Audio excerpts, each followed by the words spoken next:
lovelies, it's Jen here, and today I'm going to be doing a collab that I'm doing with V Loves Collabs, a Facebook group that gives us collab topic ideas. And it is a letter to my younger self, from today back to my younger self. It didn't say specifically what age, so I'm going to go for high school, college age, and just go for it. So, what would I tell my younger self? I think the first thing I would tell my younger self is, yes, it's all about getting it done. Yes, it's all about having jobs and paying for your tuition and being responsible. And yes, it's all about getting your degree. And yes, it's all about getting good grades. But there's a lot more to life than that. And it's not that I didn't have fun. I was in the college band, but I didn't stay in the dorms. I commuted and worked. So I worked 3 or 4 jobs while I was going to college. So I was in class and I was working, and then I'd come home and I'd have another job at home, just separate from the 2 or 3 jobs I had at school. And I'd have like maybe one night off. Yeah, usually one night off a week, and that would be my date night with my boyfriend then, my husband now. And it was a pretty tight schedule. It really was. And so my first thing I would say is enjoy it a little more, because when you're an adult and you have kids, you know, and you're settled, you're not going to have that chance to enjoy everything exactly when you want to, because you've got little ones, and of course they take priority and they need to be cared and cuddled and loved, and they need to do whatever. And you know, there were probably a lot of things I passed on because I needed to work, or I should go to work. I was scheduled to work, so I didn't do, just things that were open. And in retrospect, probably I could have had a little more time to do things like that. I mean, I was in the band and I took the classes I wanted to take, and I was part of Habitat for Humanity, things like that. But I didn't really, yeah, that's Mama. I didn't really take the time to do like a lot of clubs or anything like that that I might have been interested in. I just didn't do it because I was working and I felt that's what I needed to do. And I did need the money to pay tuition and books, etc., etc. But yeah, I think I could have missed a shift here, or rescheduled a shift and been a little less responsible, or taken a night off and not necessarily had a date night, and maybe done something with my friends on campus, something like that. So that would be like the first thing, is just to remember to enjoy it a little bit more. So that would be one thing I would write to myself, like in retrospect. The second thing I would probably write to myself, and this is about after I graduated from college, we got engaged, and I kind of picked, I had 2 choices of where I was going to go to law school. And I picked the one, obviously, that was where my husband was working, the school he was doing his graduate work at. And we were going to stay in an apartment there. We were engaged, and we were planning a wedding. And it was a lot on top of law school. And I didn't research it enough. I didn't realize the forced curve and all sorts of things that I probably should have looked into. I just assumed that was the better choice, and I turned down a full scholarship to another school, a full scholarship, including like room and board and tuition, etc. And then I ended up withdrawing from law school because I was getting married, and I just was working, I was working a full-time job at a law firm. I was working part-time in the evenings, still doing like quasi-management in retail, and going to law school in the evenings. And I was doing it, and I was more organized than there were some students there, but the grades weren't what I wanted, and I felt like I was hitting my head up against a wall. So I ended up withdrawing. Excuse you. I ended up withdrawing, and then I ended up going back oh my gosh, I would say it's been 9. So I went back. Hi. I don't know, let's say less than 10 years later, but I went to a different school, the school that had offered me the full scholarship. And I went on partial scholarship, and I did get grants and scholarships the whole way through, which was very kind of them because I reapplied after I had told them no. And I did go to school, and I did finish, and I did get my law degree. But in retrospect, to my younger self, I probably should have taken what obviously was the better choice, even though it would mean possibly not living with my then fiance for a couple years, or living and commuting, because I ended up commuting anyway to law school, so it didn't matter. And I didn't have to work when I was going to law school the second time. So, you know what I mean? Like, it might have just been better. So, just a note to myself to, like, really think things through, because there's a lot of things going on, and in retrospect, that would have been the better choice. And, like, on some instinctive level, I'm sure I knew it was the better choice to do that. But I talked myself out of it and said, flip it and do the other way.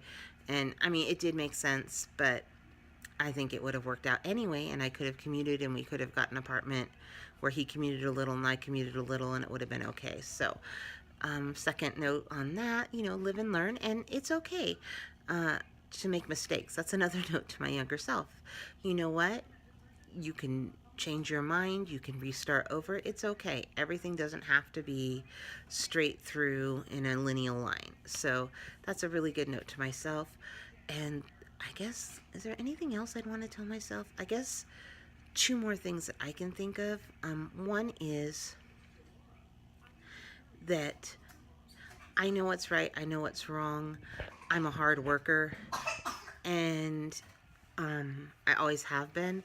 So I wouldn't take some of the stuff that I took when I was that age, like whether it be someone,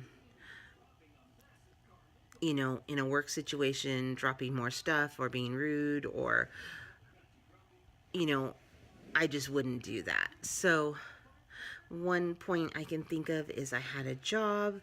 I was working as a receptionist in a law firm.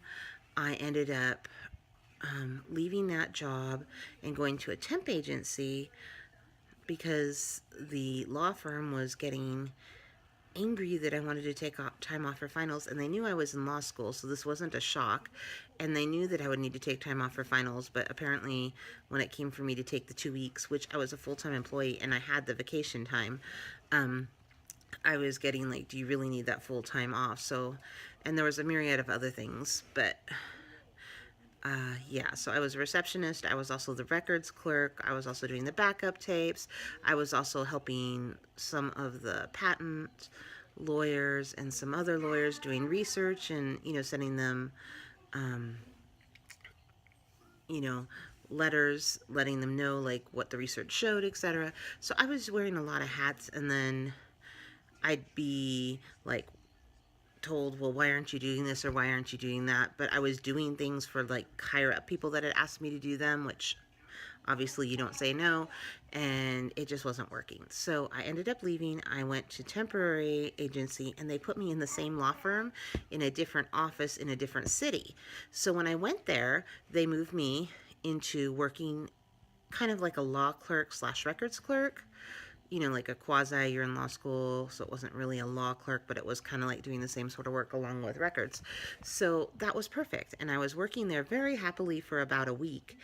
And then my ex-boss came into that office for a conference, and she saw that I had an office and that I was working in there, and her mouth dropped open and she butted her head in. Not to me, but she went and talked to the lawyer in charge of that office, the partner, and she wanted to know what my salary was. And he shouldn't have disclosed it, but he did disclose what they were paying me. And because they hired me out of the temp agency, so they offered to hire me and I went with it. And what they hired me for was obviously more than I was being paid just as a receptionist who was also doing temp work and helping, et cetera, in the other office in the other city. So yes, I did get a hefty raise, but I should have had that raise already because I was already doing that work in the other office. But she butted her head in, so they came in and they told me that they would have to readjust my salary to what it used to be, which was about a $5,000 a year drop, which was a sizable drop. Now, I just let it go, and I ended up resigning and walking away from that job. And then I got another job at another law firm, and I took it, a smaller law firm. And I just took that and went with that, and that's what I was working at until I got married. But at that point, really what I should have done is talk to her and asked her, what is your problem? And my older self would definitely have been there and like, excuse me, I left, I got hired by the temp agency, I came here, I interviewed, I already knew the knowledge, they wanted me solely to work as record/law clerk assistant, so slash paralegal, so my salary is equivalent to that. Why would you butt your head in and say, no, no, no, you need to be paying her a receptionist salary? And probably if I had stood up for myself, being a law firm, and explaining the situation, they, I'm pretty sure would have, you know what I mean, done something about it. But instead, I just kind of bowed my head and left and gave up, and I really shouldn't have done that. So in retrospect, that probably wasn't the smartest thing, and my today's self wouldn't have do that, wouldn't put up with something like that. So that's a really long story, so I'm sorry about that, but that's just an example of standing up for yourself, and that's what I'm telling my younger self. Stand up for yourself. Don't avoid conflict at all costs. Stand up for yourself. Okay, and the final thing I want to say, and this is really important, as looking back, is that the people that you want to like you and that you're like, oh, I really need them to like me, or want me to work for them, or in their job group, or whatever, in their study group, or in their clique in retail, whatever it happened to be, aren't the people, if they don't already like you, just forget it, because they're probably not the kind of people you're going to get along with. And why waste your time trying to impress people that aren't going to be impressed? Because either they're going to like you or not. And if they don't like you or they're not interested in you, no matter what you do, they're not going to be like, yay. And don't waste your time or your concern on it. Just hang out with the ones you're comfortable with. Be friends with who you like. And don't worry about it. And so, it's just something that's so laughable now. Like, I don't care if somebody likes me or doesn't like me. I have so many really good people that we instantly clicked, and we're just always going to be really close friends. And you know what? If somebody is like somebody I need to impress, or I need to look better for, or dress better for, or I don't know, whatever I thought, nicer clothes, thinner, more outgoing, need to be more fun, or whatever it is, need to be better grades, or whatever I thought that I needed to be for that particular group or subset. I don't need to be anything but me. So that is something I've learned. What I am and what you are, my younger self, is good enough. It is your best. And everyone that matters to you is going to like you for you. And you won't believe it, but it really is true. Like, that's such an old thing to say, and that's such a parental thing to say, but it really is true. Like, the people that matter most to you are going to like you, the essence of who you are. So those are my tips to myself, from myself now to my younger self. And I hope that is interesting video for those watching. And if you have tips for your younger self, feel free to go ahead. I'll tag you virtually, so go ahead and do a collab, and then please let me know you did it so I can watch yours. Okay, bye, lovelies.